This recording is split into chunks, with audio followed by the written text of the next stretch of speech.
Anda kembali di kabar khusus TV One. Pemirsa, saat ini sidang Irfan Widianto, ini terdakwa obstruction of justice kasus pembunuhan Brigadir Nofriansyah Yosua Huta Barat. Saat ini menjalani sidang di ruang 3 Pengadilan Negeri Jakarta Selatan. Total pada sidang AKP Irfan ini dihadirkan 8 orang saksi oleh jaksa penuntut umum untuk memberikan keterangan. Mereka menjadi saksi adalah Abdul Zafar dan juga Marjuki, ini merupakan security komplek. Kemudian ada juga anggota dari Polri dan juga buruh harian dan juga Afung, ini pemilik usaha CCTV. Dan pemirsa, tadi juga sebelum diputuskan ataupun ada juga persidangan Pengadilan Negeri Jakarta Selatan dengan agenda putusan sela dalam kasus pembunuhan berencana Brigadir Nofriansyah Yosua Huta Barat dengan agenda putusan sela untuk Putri Chandrawati, Ferdi Sambo, Kuat Ma'ruf dan juga Ricky Rizal, di mana majelis hakim menolak seluruh eksepsi dari Putri Chandrawati, Ferdi Sambo, Kuat Ma'ruf dan juga Ricky Rizal. Dan pemirsa, kita akan bergabung dengan Profesor Muzakir, ahli hukum pidana, saat ini sudah bergabung bersama kami di kabar khusus. Selamat siang, Prof. Prof, kami tidak dapat mendengar. Mungkin bisa didekatkan mic-nya? Oke. Ya. Halo, tes. Iya. Oke, baik. Profesor, terima kasih sudah bergabung bersama kami di kabar khusus. Prof, mungkin kita membahas hasil sidang putusan sela terlebih dahulu ya, sebelum nanti obstruction of justice terhadap AKP Irfan. Ini menarik sekali bahwa keempat terdakwa semuanya eksepsinya ditolak oleh majelis hakim. Ada Putri Chandrawati, Ferdi Sambo, kemudian Kuat Ma'ruf dan juga Ricky Rizal. Anda melihat ini seperti apa? Apa memang sudah biasa begitu pada saat seseorang mengajukan eksepsi, kemudian lantas tidak diterima oleh majelis hakim? Ya, saya kira begini, kalau itu kan eksepsi keberatan teknis formil terhadap surat dakwaan jaksa. Ya, formil aspek materialnya dikit ya, tapi itu yang penting formilnya itu ya.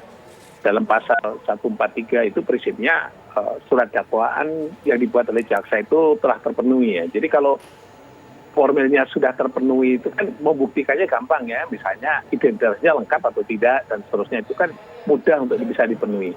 Menurut saya yang bagian yang pertama itu kan penasihat dalam hal ini jaksa itu kan sudah punya istilah bahasanya form yang standar, itu kan tinggal ngisi gitu ya. Jadi menurut saya kekhilafan dalam hal formalitasnya itu agak kecil kemungkinan. Jadi itu ternyata sudah dites melalui majelis hakim, ternyata itu dinyatakan juga telah memenuhi syarat formilnya.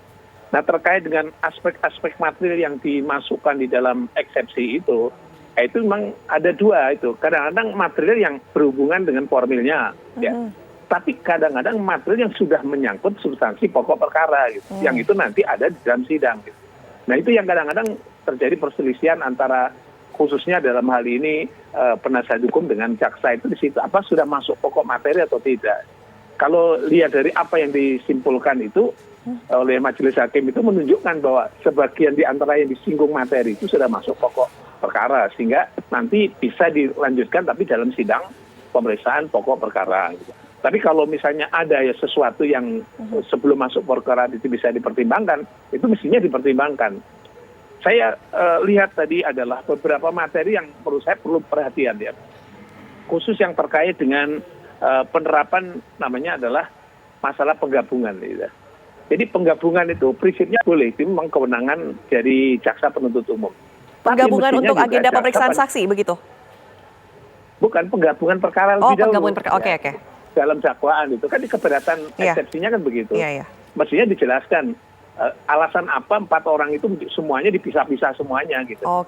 Mestinya harus ada alasan bahwa kalau dipisah itu konsekuensinya apa, kalau digabung konsekuensinya apa, karena tuntutan dari penasihat hukum kan kenapa alasan dipisahkan, di splitting itu apa gitu. Ini tidak ada jawaban begitu ya? Juga ya mestinya jawabannya jelas itu, walaupun itu kewenangan kan, kewenangan untuk memisah mau menggabung, tapi kan alasannya harus jelas gitu, karena itu ada efeknya ya. Efek menggabung itu dan efek memisahkan itu ada akibat hukumnya, yang akibat hukum itu bisa menguntungkan, bisa merugikan pihak terdakwa gitu. Dan yang ketiga saya ingin sampaikan adalah terkait dengan penerapan pasal 55 gitu. Itu juga menarik buat saya sebagai pengkaji hukum adalah pasal 55 konteksnya apa dimasukkan di situ, dan pasal 55 itu akan digabungkan di dalam dakwaan, kan itu pasal 55 itu mestinya jadi satu, ya semuanya jadi satu, dengan syarat bahwa jaksa harus membuktikan bahwa kalau itu jadi satu dia itu pelaku apa, karena di dalam pasal 55 itu ada 4 pelaku loh ya. Pertama adalah pelaku eksekutor, yang kedua adalah menyuruh lakukan, yang ketiga adalah turut serta melakukan, dan yang keempat itu adalah di dalam itu namanya pelaku penganjur atau yang dikenal dengan otak, autor intelektualisnya gitu. Dan di sini belum tergambarkan secara jelas menurut pendapat saya, jaksa mengkonstruksinya seperti apa. Misalnya terdakwa A, B, C, D misalnya. Ini A ini yang masuk yang mana dari 4 kategori pelaku itu? Seharusnya jaksa sudah dari awal sudah mendeskripsikan bahwa pelaku A inilah sebagai otak daripada pelaku pembunuhan. Pelaku B ini adalah eksekutornya. Pelaku C ini adalah orang yang terlibat dalam turut serta melakukan pembunuhan. Atau mungkin di situ juga dimasukkan pasal 55. Oh, ini adalah membantu melakukan. Harus jelas gitu. Tapi nggak boleh kalau menurut pendapat saya, demi ajaran kepastian hukum, itu mestinya harus jelas yang didakwakan itu yang mana. Orang itu yang di sidang pengadilan nanti akan dibuktikan yang mana begitu. Artinya ada ketidakjelasan begitu? Ya, itu seperti keberatan yang diajukan oleh pihak penasihat hukum kan seperti itu. Ini dia itu diajukan seperti apa? Yeah. Jangan sampai jaksa menyodorkan pasal 55, tapi tidak menunjuk yang 4 orang itu ini sebagai apa saja gitu, tidak menunjuk di dalamnya. Seolah-olah jaksa menyodorkan terserah hakim pilih yang mana di antara yang 4 itu. Okay. Itu yang tidak boleh ya. Nah, harusnya dipilih kan, namanya mendakwa itu kan harus jelas. Dan karena siapa yang mendakwa, siapa yang menuduh, dia harus membuktikan gitu. Tapi jadi Prof, membuktikan jelas juga ya.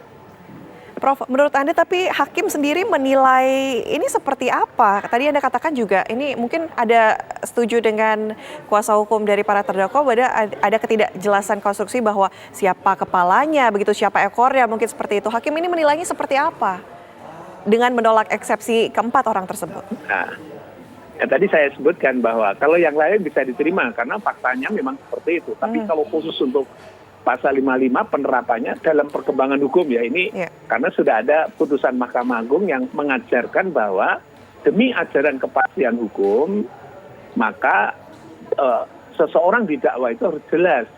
Kalau dalam pasal 55 itu 4 pelaku itu pelaku apa yang seseorang A, B, C, D itu dituduhkan. Apakah eksekutor, apakah menyuruh lakukan, turut serta atau dia sebagai pelaku penganjur ya. Demikian juga nanti kalau pasal 55, 56-nya juga masuk, apakah dia sebagai pelaku pembantu gitu. Jadi saya kira ini kalau bahasa saya demi kepastian hukum jaksa harus menunjukkan itu gitu. Baik, Prof, mungkin ada yang menarik juga tadi Anda katakan bahwa penggabungan ataupun pemisahan ini efeknya sebenarnya seperti apa sih? Mungkin bisa diberi contoh Prof untuk kami. Ya, saya ingin sampaikan begini. Dalam pasal 55 itu kan namanya dearnering atau penyertaan. Gitu. Penyertaan itu, tindak pidana itu dilakukan oleh 2 orang atau lebih. Tapi syarat dari 2 orang atau lebih itu, dia itu secara subjektif dan secara objektif harus memenuhi syarat untuk itu.